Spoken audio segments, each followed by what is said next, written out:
मेरी वाणी का राग निवृत्त करने के लिए मेरे ही प्रभु के रूप में विराजमान आप सभी सत्संग प्रेमी माताओं, बहनों और भाइयों के चरणों में सादर प्रणाम। हम सब मानव हैं। मानव जीवन की एक बहुत बड़ी समस्या है और वह समस्या केवल एक व्यक्ति की नहीं है। इस संसार में जितने भी मनुष्य हैं उनकी एक ही समस्या है। आप चाहे किसी भी देश के हैं, किसी भी जाति के हैं, धर्म के हैं, पंथ के हैं, मत के हैं, मतांतर के हैं, किसी भी विचारधारा के हैं, आपको अपने जीवन में एक समस्या का अनुभव होता होगा। और वह समस्या क्या? जब हमारे जीवन में किसी भी प्रकार की प्रतिकूल परिस्थिति आती है, उस समय हमको दुख होता है, चिंता हो जाती है, हम भयभीत हो जाते हैं, जीवन में निराशा छा जाती है, डिप्रेशन हो जाता है, मानसिक तनाव होने लगता है, हमको क्रोध आता है, हृदय में हलचल हो जाती है, मानसिक संतुलन बिगड़ जाता है। और कभी-कभी तो हमारा जीवन उस समस्या के कारण हमको इतना भारी महसूस होने लगता है कि हम अपनी ही भूल से परमात्मा के दिए हुए इस शरीर का नाश कर बैठते हैं। ये हमारे जीवन की एक विकट समस्या है। हमारे इस देव दुर्लभ अनमोल मानव जीवन का एक लक्ष्य भी है, और वो लक्ष्य क्या है? शरीर के नाश होने के पहले पहले परम शांति, जीवन मुक्ति और भगवत भक्ति को प्राप्त कर लेना।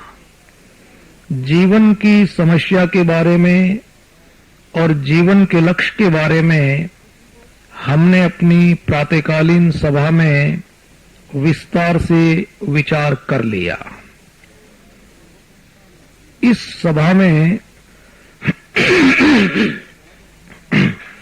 हम ये विचार करने जा रहे हैं कि हमारे जीवन की समस्या का समाधान कैसे होगा और हमें अपने जीवन का लक्ष्य कैसे मिलेगा। यदि आप विचार करेंगे तो आप इस निर्णय पे पहुंचेंगे कि जीवन का एक लंबा समय निकल गया, हम किसी न किसी प्रकार की साधना भी करते रहे हैं, लेकिन अभी तक हमारे जीवन का दुख नहीं मिटा, हमें अपने जीवन का लक्ष्य नहीं मिला। इसका अर्थ यह है कि हमारी साधना में कहीं न कहीं कोई भूल अवश्य रह रही है। परिवार के कुछ व्यक्ति स्वामी जी के पास में गए, कुछ साधक भाई बहन वहां गए और उन्होंने स्वामी जी महाराज को कहा कि महाराज, हम परिवार में रहने वाले लोग हैं, हमारे साथ में हमारे माता पिता, भाई बहन, पति पत्नी, संतान सभी रहते हैं। हम अपना व्यापार करते हैं, नौकरी करते हैं, काम धंधा करते हैं। महाराज, हमें आप कोई ऐसी साधना बताइए जिससे हमारा दुख मिट जाए, हमें अपने जीवन में जीवन का लक्ष्य मिल जाए, और जिस साधना को हम अपने परिवार में रहते हुए बहुत सुगमता पूर्वक परिवार का सब काम करते हुए बहुत आसानी से कर सकें। साधना ऐसी होनी चाहिए जिसे हम सुगमता पूर्वक कर भी सकें और जिसके द्वारा हमारे परिवार का संपूर्ण दायित्व भी पूरा हो जाए, पारिवारिक जिम्मेवारियां आसानी से पूरी हो जाए, परिवार में हमारी फंसावट भी न हो, समाज में हमारा आदर सम्मान भी रह जाए और परिवार से जब अंतिम विदाई लेने का समय आए तो हम प्रसन्नता पूर्वक अपने परिवार से अंतिम विदाई ले लें। यदि हमको अपने परिवार के किसी सदस्य को अंतिम विदाई देनी पड़ जाए तो हम आनंद के साथ उसको अंतिम विदाई दे भी दें। इस तरह की कोई साधना हमको बताइए दुख मिटाने की और जीवन के लक्ष्य को प्राप्त करने की। संत ने उत्तर दिया कि भैया, यदि तुम इसकी साधना करना चाहते हो तो अपने परिवार में रहना सीख जाओ। हम लोगों ने परिवार बना करके अपराध नहीं किया है। बहुत से भाई बहन ऐसा सोचते हैं कि गृहस्थ बनकर के हमने बहुत बड़ी गलती कर दी। ये सोचना ठीक नहीं है। हमने परिवार बनाया है, हम परिवार में रहते हैं, तो हमारा एक उत्तरदायित्व है और वह यह है कि हम अपने परिवार में रहना सीख जाएं। परिवार में रहने की एक कला है, परिवार में रहने की एक विद्या है। आज हम लोगों की भूल क्या है कि हमने परिवार तो बना लिया लेकिन हमें परिवार में रहना ठीक तरह से नहीं आया। उसी का परिणाम हुआ कि हम परिवार में बुरी तरह से फंस गए। हमारे परिवार में अनेक प्रकार की समस्याएं पैदा हो गईं। हमारे बालक हमारा कहना नहीं मानते, पारिवारिक अशांति पैदा हो गई, परिवारों में संघर्ष पैदा हो गए और परिवार को छोड़ने की तैयारी भी हमारी नहीं हो पाई। इसलिए स्वामी जी महाराज ने ये परामर्श दिया कि देखो भाई, यदि दुख को मिटाना चाहते हो, जीवन में शांति, मुक्ति और भक्ति पाना चाहते हो, तो उसकी साधना है परिवार में रहना सीख जाओ। संत को पूछा गया कि महाराज परिवार क्या है? बहुत अच्छा उत्तर दिया। उनकी एक पुस्तक है जीवन पथ। इस पुस्तक को मैंने सबसे पहले पढ़ा। इस पुस्तक में आपको ये लिखा हुआ मिलेगा, जब स्वामी जी को पूछा गया कि महाराज परिवार क्या है, उन्होंने उत्तर दिया कि भैया, परिवार परमात्मा से मिलने की ट्रेनिंग स्कूल है। परिवार परमात्मा से मिलने की ट्रेनिंग स्कूल है। जो व्यक्ति अपने परिवार में रहना सीख लेता है वह परमात्मा से मिल लेता है, और यदि वह परमात्मा से मिलना भूल जाता है तो परमात्मा उससे आकर मिल लेते हैं। ये उनकी मूल वाणी है जो जीवन पथ में लिखी हुई है। बहुत जोरदार वाणी है ये। मैं दोबारा दोहराता हूं इन वाक्यों को। परिवार परमात्मा से मिलने की ट्रेनिंग स्कूल है।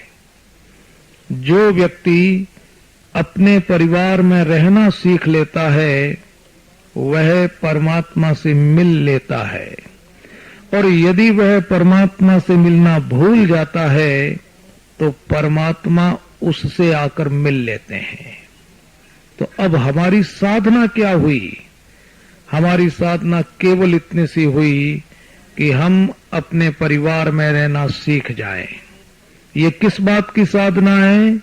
ये इस बात की साधना है कि जीवन में दुख मिटाना है और जीवन के लक्ष्य को पाना है। इसकी साधना है परिवार में रहना सीख जाएं। जब संत को ये पूछा गया कि महाराज परिवार में कैसे रहना चाहिए, परिवार में रहने की विद्या क्या है, परिवार में रहने की कला क्या है, तब संत ने केवल एक छोटा सा वाक्य बोला। कम बोलते थे, संक्षिप्त में बोलते थे। एक महामंत्र उन्होंने दिया, परिवार में कैसे रहना चाहिए। संत ने कहा, परिवार वालों के काम आ जाओ, बदले में उनसे कुछ मत चाहो। छोटा सा वाक्य है, परिवार वालों के काम आ जाओ और परिवार वालों से बदले में कुछ मत चाहो। इसी वाक्य को उन्होंने दूसरे रूप में इस तरह से भी बोला, परिवार जनों की सेवा करो और सेवा के बदले में उनसे कुछ मत चाहो। तो परिवार में रहने का महामंत्र क्या हुआ? काम आ जाओ, कुछ मत चाहो। सेवा कर दो, बदले में कुछ मत चाहो। यह है परिवार में रहने का महामंत्र जो संत ने हमको दिया। अब प्रश्न ये उठता है कि किसके काम आना है, कैसे काम आना है और कुछ नहीं चाहना है, इसका विश्लेषण हमको करना है। सबसे पहले तो हमें इस बात को जानना है कि हमारे परिवार में कौन कौन से सदस्य हैं। तो मानव मात्र के परिवार में, हर भाई के परिवार में, हर बहन के परिवार में केवल 3 ही सदस्य हैं। परिवार का पहला सदस्य है हमारा अपना शरीर। जिस शरीर को लेकर के हम यहाँ बैठे हैं वो हमारे परिवार का पहला सदस्य है। परिवार का दूसरा सदस्य है हमारे परिवार के निकट संबंधी, जिन्हें हम माता पिता, भाई बहन, पति पत्नी, संतान आदि नामों से पुकारते हैं। वे हमारे परिवार के दूसरे सदस्य हैं। और परिवार का तीसरा सदस्य है वह धन संपत्ति जिसके बारे में हम ऐसा सोचते हैं कि ये मेरी संपत्ति है, ये मेरा मकान है, ये मेरा ऑफिस है, ये मेरी फैक्ट्री है, ये मेरी जमीन है, ये मेरा गहना है। वो सारी धन संपत्ति हमारे परिवार का तीसरा सदस्य है। ध्यान देने की बात यह है कि हमें अपने परिवार के सभी सदस्यों के काम आना है। शरीर के भी काम आना है, परिवार के लोगों के भी काम आना है, संपत्ति के भी काम आना है। संत ने कहा कि यदि हम ये बात जानना चाहते हैं कि किनके काम आना है तो एक डायरी लेकर के उसमें नाम लिखना चाहिए। और ये नाम किस आधार पर लिखे जाएंगे? जिनकी प्रतिकूलता में हमको सबसे ज्यादा परेशानी होती है, जिनके वियोग का हमको सबसे ज्यादा डर लगता है, उनका नाम सबसे पहले लिखा जाएगा।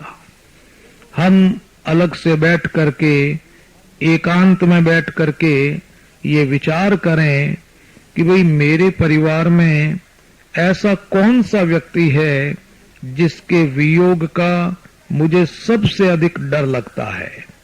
ऐसा कौन सा व्यक्ति है जिसके जीवन में यदि कोई तकलीफ आ जाए, कोई प्रतिकूलता आ जाए, बीमारी आ जाए तो मुझे सबसे ज्यादा दुख होता है, उसका नाम सबसे ऊपर लिखना चाहिए। यदि आप इस तरह से सोचेंगे तो सबसे पहला नाम आएगा आपका अपने शरीर का। हमारे शरीर में जब कोई तकलीफ पैदा होती है, कोई रोग आ जाता है, कोई बीमारी आ जाती है, बहुत जबरदस्त दुख होता है, डर लगता है शरीर चला नहीं जाए, कहीं मृत्यु न हो जाए। इसके बाद में यदि आप सोचेंगे तो आपकी डायरी में दूसरा नाम लिखा जाएगा, पति के लिए पत्नी का नाम और पत्नी के लिए पति का नाम। इसके बाद में नाम आएगा संतान का, और संतान के बाद में माता पिता का, परिवार के अन्य संबंधियों का। जितने दूर के संबंधी होंगे उनका नाम उतने ही नीचे आएगा। ध्यान इस बात का देना है कि हमें केवल उन्हीं के काम आना है जिनकी प्रतिकूलता में हमको परेशानी होती है। दूर के परिवार वालों को एक बार आप छोड़ दीजिए। आपके दिल दिमाग में ये प्रश्न पैदा हो सकता है कि क्या अपने परिवार वालों की सेवा कर देना स्वार्थ नहीं है? फिर समाज की सेवा कौन करेगा, संसार की सेवा कौन करेगा? इस प्रश्न के उत्तर में स्वामी जी महाराज ने एक बड़ी जोरदार बात कही कि भैया, जिनकी प्रतिकूलता आपको परेशान करती है, आप तो एक बार उनकी सेवा कर दीजिए। यदि आप उनके बंधन से मुक्त हो जाएंगे तो अपने आप में इस प्रकार की शक्ति आ जाएगी कि आप समाज के और संसार के भी काम आ जाएंगे। संत ने कहा कि जो व्यक्ति अपने शरीर और परिवारजनों के काम नहीं आ सकता, भैया वो क्या समाज के काम आएगा और क्या संसार के काम आएगा? उसके जीवन में एक धोखा रहेगा। मन में सोचेगा, लोग भी सोचेंगे कि भाई बड़ा समाज की सेवा करने वाला व्यक्ति है, बहुत सेवाभावी व्यक्ति है, सोचते रहेंगे, लेकिन सेवा के रूप में उसके जीवन में केवल स्वार्थ रहेगा। सेवा करके भी समाज और संसार में ऐसा व्यक्ति बुरी तरह से फंस जाएगा, और असलियत यह है कि वो सेवा होगी भी नहीं। उसका नाम सेवा नहीं होगा। ऊपर ऊपर से दिखेगी सेवा, अंदर से रहेगा स्वार्थ। परिणाम ये होगा कि उस सेवा के द्वारा न तो दुख मिटेगा, न चिंता मिटेगी, न जीवन का लक्ष्य मिलेगा। इसलिए हमारी साधना कहाँ से आरंभ होनी चाहिए? हमारी साधना यहाँ से आरंभ होनी चाहिए कि हम ये प्रतिज्ञा करें। क्या प्रतिज्ञा करें? ये साधना का आरंभ है। आप ऐसा मत सोच लेना कि यहाँ पर आपको किसी प्रकार की विशेष शारीरिक साधना बताई जाएगी। ऐसा बताया जाएगा कि आप इस तरह से बैठिए, फिर आंखें बंद कीजिए, फिर मुंह से ऐसा बोलिए। भैया जी, ऐसा कुछ नहीं है। ये तो केवल आपके समझ की बात है। आप किस तरह से सोचते हैं, किस तरह से विचार करते हैं, इस बारे में बहुत गहराई से हमको सब बातें समझनी है। तो दुख मिटाने की साधना, तनाव से मुक्त होने का उपाय, चिंता निवृत्ति का उपाय क्या है? ये कहाँ से आरंभ होगा? ये आपकी इस प्रतिज्ञा से आरंभ होगा कि मैं अपने परिवारजनों के काम तो आऊंगा, लेकिन बदले में उनसे कुछ नहीं चाहूंगा। ये प्रतिज्ञा साधना का आरंभ है। यदि आप इस प्रतिज्ञा को ही नहीं कर सकते तो इसके बाद में तो ये साधना आरंभ ही नहीं होगी। संत को पूछा गया कि महाराज, मुझ में काम आने की शक्ति है या नहीं? संत ने कहा कि भगवान ने हर भाई को, हर बहन को काम आने की और सेवा करने की इतनी शक्ति प्रदान की है कि वे जीवन में परिवार के, समाज के, संसार के और संसार के मालिक भगवान के भी काम आ सकता है। विचित्र बात यह है कि परमात्मा ने हमको जो ये काम आने की शक्ति दी है, ये शक्ति कम नहीं होती है। शरीर बदलता है, शरीर कमजोर होता है, शरीर बुढ़ा होता है, शरीर बीमार भी होता है और शरीर का अंतिम समय भी आता है। लेकिन परमात्मा ने जो काम आने की शक्ति हमको दी है, वो कभी घटती नहीं है, कभी मिटती नहीं है, बल्कि जीवन के अंतिम क्षण तक, आखिरी श्वास तक काम आने की शक्ति उतनी की उतनी बनी रहती है, उसमें लेश मात्र भी कोई कमी नहीं होती। इसलिए हमारी साधना का आरंभ होना चाहिए। हम परिवार वालों के काम आएंगे, बदले में कुछ नहीं चाहेंगे, ये प्रतिज्ञा इस साधना का आरंभ है। अब प्रश्न ये उठता है कि हमको किन के काम आना है? इसका उत्तर है परिवार जनों के काम आना है, शरीर के काम आना है, संपत्ति के काम आना है। ये परिवार के जो 3 सदस्य हैं, इन तीनों के काम आना है। इस बात को जरा और हम आगे बढ़ाएं तो स्वामी जी महाराज ने कहा कि देखो भाई, यदि परमात्मा ने आपको किसी के माता पिता बनाया है तो संतान के काम आ जाओ और संतान से कुछ मत चाहो। यदि आप किसी की संतान हैं तो अपने माता पिता के काम आ जाओ और माता पिता से बदले में कुछ मत चाहो। यदि आपको परमात्मा ने किसी का पति बनाया है तो अपनी पत्नी के काम आ जाओ और पत्नी से बदले में कुछ मत चाहो। यदि आप किसी की पत्नी हैं तो अपने पति के काम आ जाओ और पति से कुछ मत चाहो। यदि आप किसी की भाभी हैं तो अपनी ननद के काम आ जाओ और ननद से बदले में कुछ मत चाहो। यदि आप किसी की ननद हैं तो अपनी भाभी के काम आ जाओ और भाभी से कुछ मत चाहो। यदि आप किसी की सास हैं तो अपनी बहुरानी के काम आ जाओ और बदले में बहुरानी से कुछ मत चाहो। यदि आप किसी की बहू हैं तो अपनी सास के काम आ जाओ और सास से बदले में कुछ मत चाहो। यदि आप किसी के भाई बहन हैं तो अपने भाई बहनों के काम आ जाओ और भाई बहनों से बदले में कुछ मत चाहो। यदि आपको ऐसा लगता है कि मैं शरीर हूं तो संसार के काम आ जाओ और संसार से बदले में कुछ मत चाहो। यदि आपको ये महसूस होता है कि मैं अमुक समाज का व्यक्ति हूं, मैं अग्रवाल समाज का व्यक्ति हूं, मैं ब्राह्मण समाज का व्यक्ति हूं, मैं क्षत्रिय समाज का व्यक्ति हूं, ऐसा यदि आपको लगता है तो अपने समाज के काम आ जाओ और समाज से बदले में कुछ मत चाहो।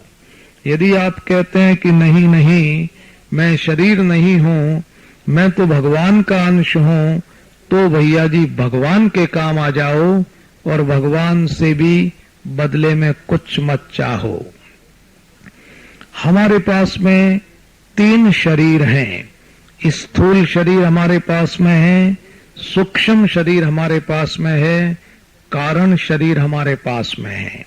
तो हमको स्थूल शरीर के भी काम आना है, सूक्ष्म शरीर के भी काम आना है और कारण शरीर के भी काम आना है।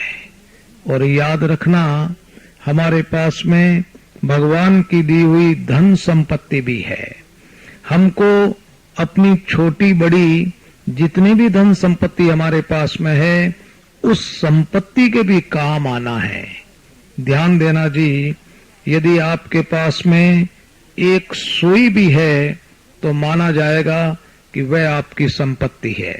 यहाँ संपत्ति का आशय उन सभी वस्तुओं से है जो परमात्मा ने आपको सौंप रखी है। उस संपत्ति के भी हमको काम आना है और बदले में उस संपत्ति से कुछ नहीं चाहना है। ये इस बात का उत्तर हो गया कि किसके काम आना है। संक्षेप में इसका उत्तर है, उन सब के काम आना है जिनकी प्रतिकूलता में हमको दुख होता है, जिनके वियोग में हमको चिंता हो जाती है, उन सब के काम आना है और बदले में उनसे कुछ नहीं चाहना है। यदि हम अपने परिवार वालों के काम आ जाएंगे तो इसका परिणाम क्या होगा? इसका परिणाम ये होगा कि हमारे परिवार में कभी भी किसी भी प्रकार का संघर्ष नहीं होगा, टकराहट नहीं होगी, परस्पर में कोई झगड़ा नहीं होगा। आप विचार करके देखिए कि आज कितने परिवार ऐसे हैं जिनमें किसी भी प्रकार का कोई संघर्ष नहीं है। दिल्ली में शायद आपको एक भी परिवार नहीं मिलेगा, और दिल्ली में क्या, हिंदुस्तान में आपको एक भी परिवार नहीं मिलेगा। ये जो संघर्ष है ना ये जो झगड़ा है, ये 5 स्तर पर होता है जी। सबसे पहले पारिवारिक संघर्ष का आरंभ होता है कलेजे से। जब हम लोग ये सोचते हैं कि परिवार में हमारा ये सदस्य ठीक नहीं है, भाई अच्छा नहीं है, पत्नी ठीक नहीं है, पति की आदत बिगड़ रही है, बच्चा अच्छा नहीं है, इतना सा यदि आप सोचेंगे मन में, संघर्ष का आरंभ हो गया। यदि हम परिवार के किसी भी सदस्य को किसी भी कारण से अपने मन में खराब समझेंगे, बुरा समझेंगे, उसके अवगुणों की तरफ देखेंगे, आप मान लीजिए कि संघर्ष का बीज गिर चुका, संघर्ष आरंभ हो गया, कलेजे से संघर्ष शुरू हो गया। यदि हमने इस झगड़े को अपने कलेजे तक नहीं रोका, इसका कोई उपाय नहीं किया, तो हमारे हृदय का संघर्ष कुछ समय के बाद हमारी जीभ पर आ जाएगा, वाणी का संघर्ष आरंभ हो जाएगा, और कभी न कभी जिसके बारे में हमने ऐसा सोचा है कि वो व्यक्ति खराब है, अच्छा नहीं है, उसके साथ में हमारी बोलचाल हो जाएगी, ये वाणी का एक झगड़ा पैदा हो जाएगा, हम एक दूसरे को कटु बोलने लगेंगे। यदि हमने वाणी के संघर्ष को नहीं रोका, तो थोड़े दिनों के बाद में वो संघर्ष हाथों पर आ जाएगा, एक दूसरे को धक्का मुक्की होने लग जाएगी, और वो संघर्ष हाथों का संघर्ष बन जाएगा। यदि हमने उस हाथों के संघर्ष को नहीं रोका, तो हमारे परिवार का झगड़ा सड़कों पर चला जाएगा, फिर लज्जा वगैरह समाप्त हो जाएगी, और हम इस बात की भी परवाह नहीं करेंगे कि परिवार के दूसरे लोग क्या कहेंगे, समाज में हमारा सम्मान कम हो जाएगा, परिवार का झगड़ा सड़कों पर चला जाएगा। और यदि हमने सड़कों के झगड़े को नहीं रोका, तो अंत में वो झगड़ा न्यायालय में चला जाएगा, जहां वर्षों तक झगड़ा चलता रहेगा, और अंत में कोई अच्छा न्यायाधीश आएगा तो वो हमारा समझौता करवा करके उस झगड़े को समाप्त करवाएगा। यदि हम परिवार में काम आ जाएंगे, सबसे बड़ा फायदा हमारा ये होगा कि परिवार में संघर्ष नहीं होगा, सभी पक्षों में परस्पर जबरदस्त प्रेम होगा। माँ बेटे में क्या, पति पत्नी में क्या, भाई भाई में क्या, सास बहू में, ननंद भाभी में, देरानी जेठानी में, सब पक्षों में आपस में जोरदार प्रेम रहेगा। तीसरा लाभ हमको ये होगा कि हमारे बच्चों का जोरदार विकास हो जाएगा। बच्चे अपने आप बहुत अच्छे बन जाएंगे, पढ़ाई में भी ठीक हो जाएंगे, स्वास्थ्य में भी ठीक हो जाएंगे, आगे जाकर के जिस पद पर वो बैठेंगे वहां भी अपना काम ठीक से करेंगे, परिवार में आराम से रहेंगे, जीवन में उनको सफलता मिलेगी। चौथा लाभ हमको ये होगा परिवार में रहने की कला सीखने से और काम आ जाने से कि हम परिवार के किसी भी सदस्य को उस समय जब वो अंतिम विदाई हमसे लेगा, हम प्रसन्नता पूर्वक उसको अंतिम विदाई दे देंगे। ध्यान दीजिए, हम कितने ही डरते रहें, घबराते रहें, हम परिवार में रहने वाले लोग हैं, इसलिए हमारे सामने दो परिस्थितियां जरूर आएगी, जरूर आएगी, जरूर आएगी। कौन सी परिस्थिति? एक तो वो परिस्थिति आएगी जब हमें अपने परिवार के किसी न किसी सदस्य को अंतिम विदाई देनी होगी। वो क्षण भी आएगा जब हमें अपने परिवार के सदस्यों से अंतिम विदाई लेनी भी पड़ेगी।